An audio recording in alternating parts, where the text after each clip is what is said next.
Next up on the broadcast, Senate President Pro-Tem Marsh of Anniston is back in studio with us. Senator, welcome back to Capitol Journal. Thanks, Don.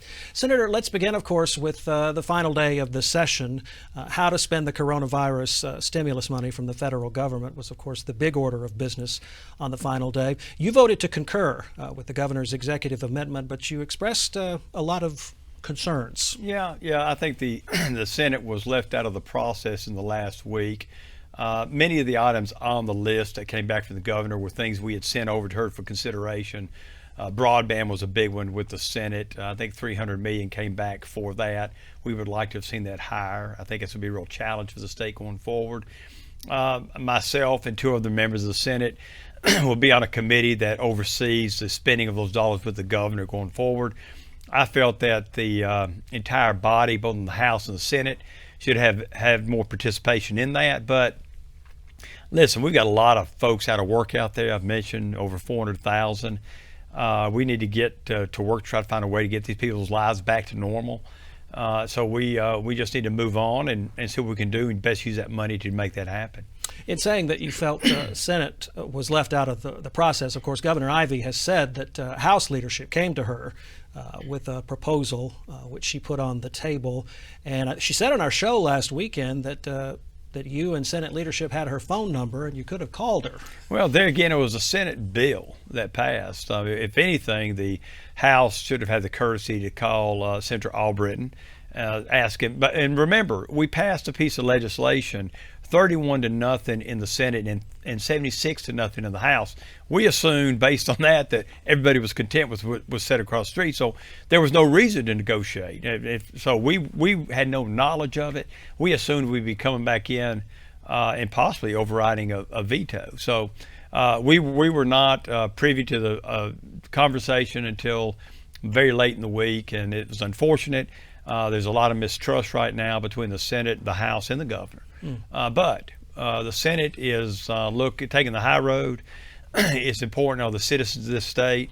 We'll get this done and move on, and we'll have other discussions other days. Get this done because I think, as you said on the floor, it's best for the people of Alabama. It is best. The people of Alabama are going through a lot right now, and we've got to do all we can to help them. These dollars will help. I'm very concerned of the future. As I said, the policies that have been put in place by the administration have 450,000 people out of work right now. When you say the policies put in place by the administration, you mean the decisions to close businesses during the pandemic? Yeah, absolutely. I mean, the public health and the governor, and they thought they would make these decisions the best for the people, but a lot of people out of work, and we've got to get them back to work. These weren't the best decisions, you didn't feel? I didn't, and I've been upfront with that. I mean, I've believed from day one that there was a very much organized way to slow down the economy. I mean, we know who are vulnerable, the old generation, those with pre-existing conditions. We could have easily segmented at that part of the population and dealt with it without putting everybody out of work. And I think it's showing up. No hospitals have ever been overburdened, in fact, in the entire country. The medical community came on strong and handled the situation. I think politicians overreacted, and we've put the country in a very delicate situation. The governor has loosened the restrictions now. Are you at my request and a few others that we've asked her to loosen those, and she followed through on that. Thank goodness. But there are going to be people, even with the conditions that are in place now, there will be those who cannot make it in business. So we have put a real strain on this economy, both throughout the country and in Alabama, and we have our work cut out for us to get out of this thing. Can we come back, do you think? I think it's going to be longer than people think, and I think the worst is not over. I'm not talking in terms of the virus. Worst is not over in terms of the economic situation. You got to remember, right now everybody's getting a paycheck, a government paycheck. When this thing could run its course and run out of government paychecks, it could get ugly. Senator, you said that there's a lot of mistrust right now between the Senate and the House and the governor's office. Is it something we can move past, do you think? Well, we've got to, but the Senate wants to move on. In fact, we've been inclusive. Anytime we look at things that affect the state, we reach out to the House. they should extend the same favor. They should have reached out to us last week when they started having these talks among themselves about a possible amendment with the governor. You know, we've always been willing to come to the table, but right now I can tell you, I feel like I have been lied to. I think that there has been misstatements made, and it has caused tension, I can promise you, in the Senate, between the Senate and the executive branch and the House. But tension, you think you can eventually work? Well, we've got to get through them, but they are going to take some work to get through.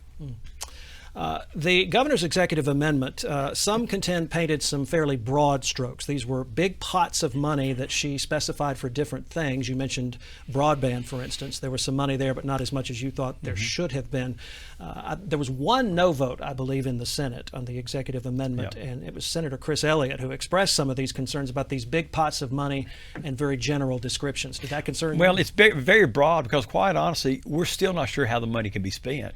I don't think, for instance, you're going to be able to spend $200 million on the prison systems based on the guidelines of what you can spend those dollars on. So I think there will have to be money shifted around. I think the category is very broad on purpose to give us some latitude. And so as we get more information from the federal government to make these decisions, we'll be able to do so. I'm one of 6 people that will have to be unanimous consent to move those dollars from one area to the other. And I can promise you, I will be putting a lot of pressure if dollars are moved to move some more to broadband. So moving around that money might not be as easy a prospect as might be perceived, right? No, it's not. It takes unanimous consent to do it. And there again, you've got to ask yourself, what best serves the people of this state, and what can the feds allow the money to be spent on?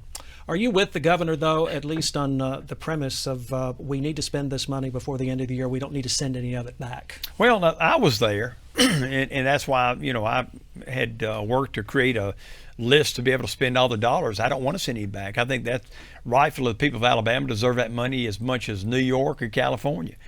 And so I want to see those dollars spent. But at the same time, I want to make them spent. This is one-time money. We need to use it for one-time purposes, such as expansion of broadband and get to the rural areas. Every child that goes home from school should have access to high-speed internet. This is our chance to do things like that. Telemedicine, this is our chance. Let's get them done with these one-time dollars. You know, there's been talk about putting some of this money into rural hospitals. If you prop up a rural hospital for a year, what good does that do you if they can't sustain themselves?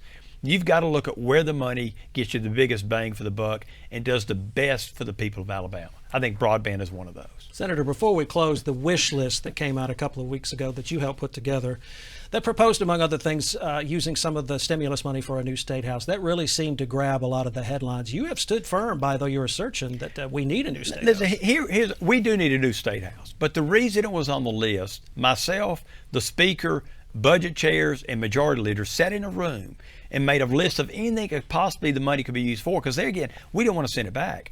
We had put everything on the list we could think of and still had $500 million left. So we said, well, listen, the State House access is the problem. Put it on the list too at the very bottom, which we did, for discussion. There again, all this was a list asked for by the Finance Department to start a discussion of how could we possibly use the dollars. That's all we did. Everybody knows that. The governor victimized the legislature by saying it was a wish list. It was never that. It was a list to start the conversation. And quite honestly, it was the only list out there at the time. And thank goodness we've got it out there, because many items on that list came back to us today on the executive amendment, but it was in no way a wish list. It was a list to start the discussion. So now we work to heal those tensions you mentioned. I hope it's possible. We'll see what we can do. Indeed. Senate President Pro-Tem Marsh of Anniston. Thanks for your leadership. Thank you, Don. Thanks for being here today. Appreciate it.